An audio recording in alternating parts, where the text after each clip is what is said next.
साथियों नमस्कार। Modern history में आता है आपका रोलर एक्ट, और जो कि काफी महत्वपूर्ण है जो कि परीक्षाओं के लिए।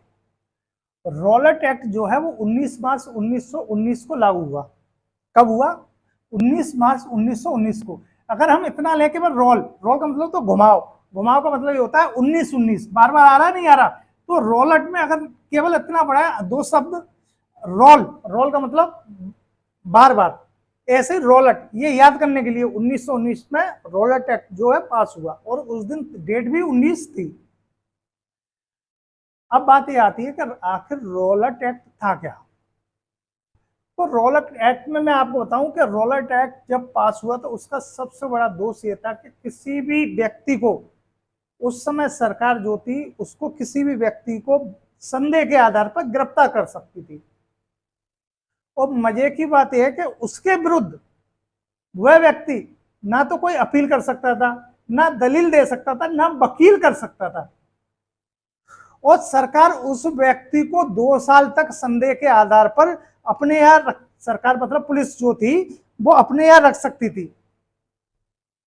तो 2 साल का बहुत लंबा समय होता है। अगर 2 साल को किसी निर्दोष को अगर 2 साल जेल में डाल दिया जाए तो आप अनुमान लगाइए कि वो तो वैसे ही आधा मर जाएगा, आधा क्या, मतलब उसकी हालत बदलो, अगर बच भी गया, उसके प्राण बच भी गए तो, लेकिन उसकी हालत, मानसिक हालत बहुत खराब हो जाएगी।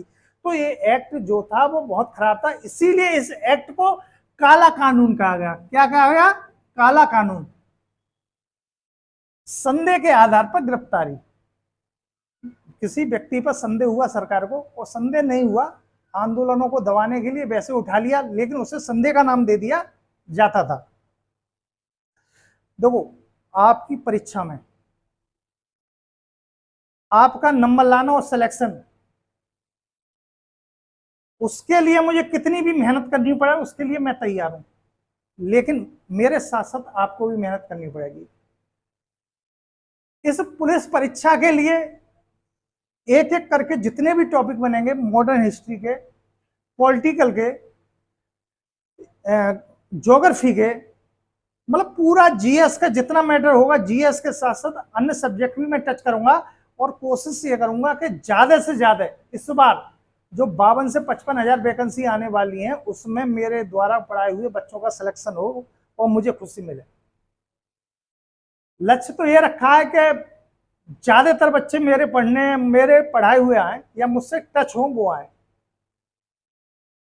उसके लिए आप भी कमर कस लो, और मैं भी कमर कस चुका हूं, आपके लिए पूरी मेहनत करूंगा।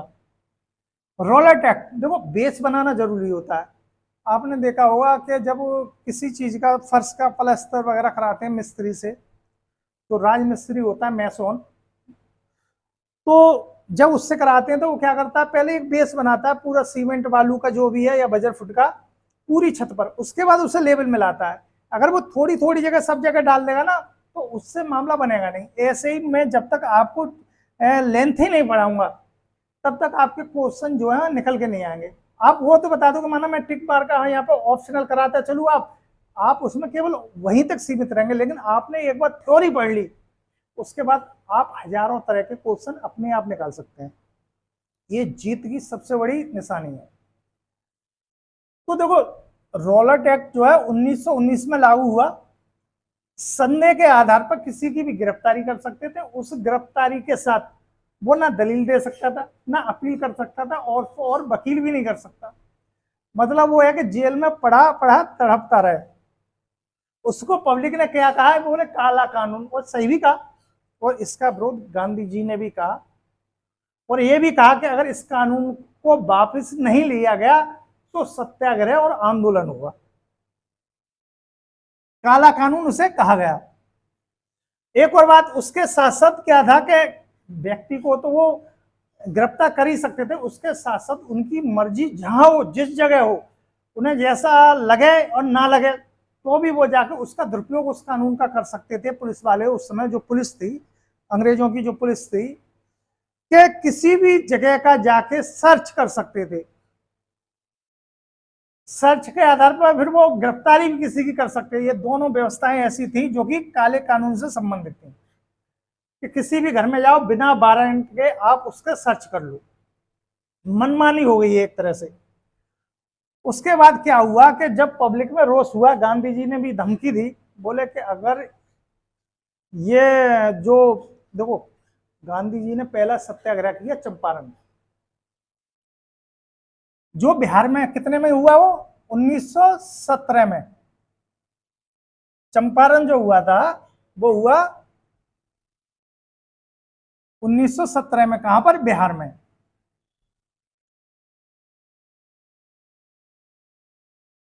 चंपारण, चंपारण में क्या था कि नील की खेती जो किसान थे उन पर सरकार जबरदस्ती कराती थी, और वो कराती थी उनके तीसरे भाग पर। जैसे कि 20, तीसरा भाग कितने का? 20 का। 20 का यानी कि 20 और 3 और 20 के रेशियो में अगर ये परसेंट देखा जाए तो 15% पर उनको नील की खेती करनी होती थी। लेकिन नील की खेती में किसानों को पैसा कम मिलते थे, क्योंकि वो डायरेक्ट उस नील की खेती को वो बेच नहीं सकते थे मार्केट में। आखिरकार उसमें गांधी जी का आगमन हुआ चंपारण में, सरकारें झुकी। अच्छा, एक और बात कि अगर नील की खेती उस समय कोई करना ना चाहे तो उसके लिए उन्हें राशि देनी पड़ती थी, जिसे तबान बोला था। क्या बोला? तबान। ये बड़ी एक हैंडसम राशि जो थी वो अंग्रेजों को देनी पड़ती थी। लेकिन अंग्रेजों ने बीच में जो जमींदार थे, बागानों के मालिक थे, उनके द्वारा किसानों पर कंट्रोल रखा या रखना चाहा। अब जो 17 में हुआ उसके बाद हुआ 1918 में। अभी चल रहे हैं, क्योंकि ये 19 में गांधी जी की जो एंट्री हुई वो 1919 में रोलर एक्ट में हुई। उससे पहले 2 आंदोलन और हुए या सत्याग्रह। एक हुआ 1918 में, ये था खेड़ा आंदोलन।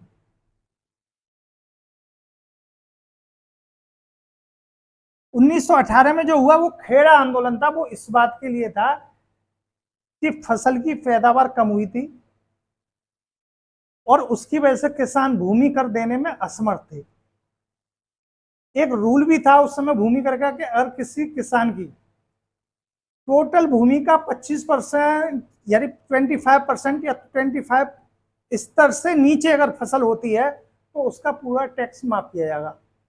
लेकिन समस्या ये थी कि उस साल फसल नष्ट हुई, लेकिन सरकार मानने को तैयार नहीं थी कि आपकी फसल जो पैदावार हुई वो 25% से कम है। इस समस्या को लेकर खेरा आंदोलन हुआ, जिसमें महात्मा गांधी और सरदार वल्लभ भाई की मुलाकात हुई। और सरदार वल्लभ भाई पटेल जो थे वो अनुयायी बने किसके? गांधी जी के। अब 18 के बाद जो आया नंबर वो आया 19 में, रोलट एक्ट। रोलट एक्ट, देखो ये आंदोलन होते रहे तो उसके बाद अंग्रेजों ने चाल चली। क्या कहा गांधी जी से या देश में? 1917 में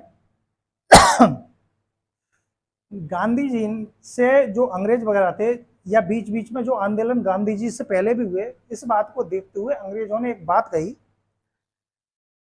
कि देखो विश्व युद्ध चल रहा है। विश्व जो था वो 1914 से जुलाई जुलाई 1914 से, और ये आपका नवंबर 1918 तक ये विश्व युद्ध चला। बोले विश्व युद्ध चल रहा है, विश्व युद्ध की समाप्ति के बाद हम भारतीयों के लिए सुविधाएं देंगे, जो भारतीयों की परेशानियां उनको सुनेंगे। लेकिन हुआ क्या कि विश्व युद्ध खत्म हुआ। विश्व युद्ध खत्म होने के बाद अंग्रेजों ने बिल्कुल ध्यान ना दिया। नई नई महामारियां हैं, आर्थिक शोषण और शासन और पुलिस के द्वारा अत्याचार बढ़ा, और उसी का एक नमूना था रोलट एक्ट। रोलट एक्ट के जो था कि बस किसी भी आदमी को अगर कोई भी बात कहे उसे उठा के डाल दो, वो 2 साल तक आप उसको संदेह के आधार पर रख सकते हो। भाई 2 साल की तो सजा हो जाती है, 2 साल बहुत टाइम होता है। यह केवल डराने की नीति थी कि भारतीयों को कैसे भी डराया जाए। लेकिन क्योंकि मैदान में गांधी जी, सरदार वल्लभ भाई पटेल आ चुके थे, फिर उसके बाद किसी जगह का सर्च कर सके, यह भी उस कानून में लागू था। मन में आया वहां पर सर्च कर लो। 1917 में सर सिडनी रॉलट की अध्यक्षता में, अध्यक्ष थे आपके जिनका नाम था सर सिडनी रॉलट, ये इसका पूरा नाम था। रॉलट जो शब्द है ना, सर सिडनी रॉलट, 1917 में एक कमेटी बनाई। वो कमेटी ये थी कि जो समस्या है ना उनको निकालने के लिए कोई समाधान निकाला जाए, लेकिन जिसकी सिफारिश पर 19 मार्च 1919 को, मतलब एक कहावत है कि मतलब भीख के बारे में कहते हैं कि साहब भीख नहीं देगा तो कटोरा नहीं छीन लेगा, लेकिन यहाँ ऐसा ही हुआ। गए तो सुविधा लेने के लिए थे, लेकिन 1919 में एक एक्ट पास हुआ जिसका नाम था रॉलट एक्ट कानून। इसके तहत तो किसी को उठाएं और किसी को जेल में डालना है, जो कि मैंने अभी बताया। 6 अप्रैल को देशव्यापी हड़ताल की गई। गांधी जी ने कहा अंग्रेजों से कि आप इस कानून को वापस लो।